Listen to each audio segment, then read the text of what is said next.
Jamil, mas tem outra também que é mais imediata, né, e traz um alerta para o mundo todo. Está aberta aqui também essa outra reportagem sua, na sua coluna no UOL. Estados Unidos enviam reforços e falam em ataque significativo do Irã contra Israel, e o fato é que Estados Unidos e Israel estão em alerta máximo, né, para ataques do Irã nessa semana, né, Jamil?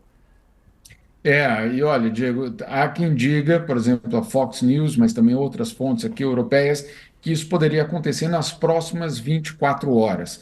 Esse é um ataque que, de uma certa forma, já era esperado ou é esperado por conta daquele assassinato, do líder do Hamas e um dos comandantes do Hezbollah. O líder do Hamas foi morto em Teherã e, no caso do comandante do Hezbollah, foi, no Líbano.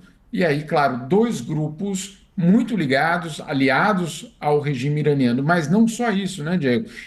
No caso do líder do Hamas, o assassinato aconteceu em solo iraniano, ou seja, o Irã se coloca, pelo menos, como tendo o direito legal perdão, a autorização legal para retaliar Israel. E aí o que vem acontecendo nas últimas horas é uma frenética mobilização diplomática, inclusive da China, da Rússia e de outros países, para pedir para que o Irã, caso retalie, que evite, por exemplo, a população civil israelense e que limite essa retaliação para que a região inteira não exploda numa guerra e que mergulhe num conflito regional que ninguém poderia dizer qual seria o destino.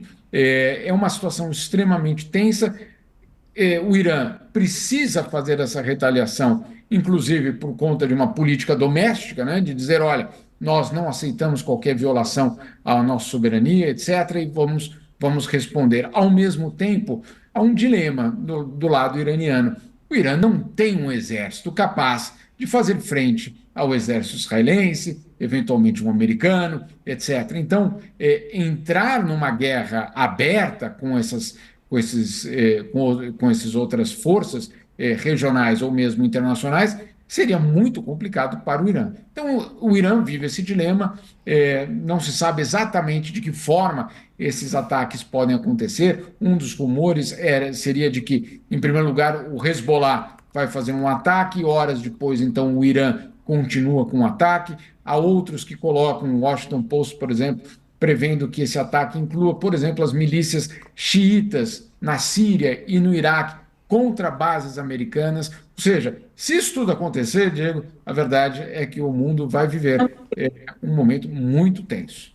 Jamil, era isso que eu ia te perguntar, se tem informações circulando de como seria esse ataque. Porque, por exemplo, se for um ataque aéreo que seja ali detido pelo Domo de Ferro, né, para quem sabe que está nos ouvindo, o sistema antimísseis ali de Israel, e Israel não retalhe, a situação estaria relativamente controlada. Mas se for um ataque por terra, ou um ataque a alguma base americana, ou mesmo israelense, que deixe feridos, qual que é as informações que tem a respeito disso? E aí Israel retalharia de novo? O problema é todo esse, né?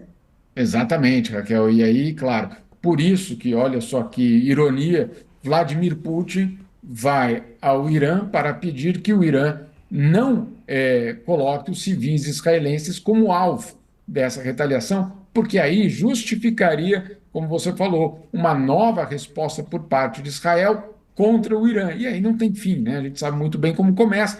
A gente tem se acostumado nos últimos anos a ver o início de guerras, mas jamais o fim delas. Né? Então, essa é, obviamente, a grande preocupação. Existem, sim, algumas informações, como eu coloquei rapidamente, que apontando para algumas direções.